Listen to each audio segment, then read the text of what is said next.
Do you understand English when you listen, but when you try to speak, your mind goes blank? Don't worry, you are not bad at English.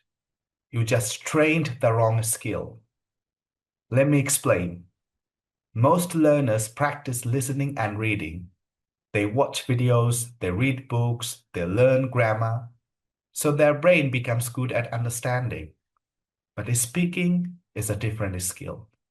Speaking is like a muscle. If you don't use it, it becomes weak. Imagine this. You watch football every day. You understand the rules. You know the players.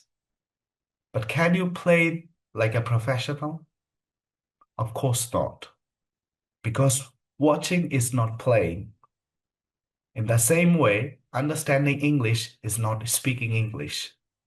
If you want to speak fluently, you must practice speaking every day.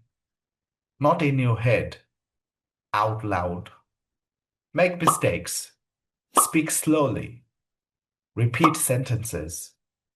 Talk to yourself. Fluency is not about perfect grammar. It is about confidence and practice. So from today, don't just consume English. Produce English. Because English is not a subject. It is a skill. And skills grow only with action.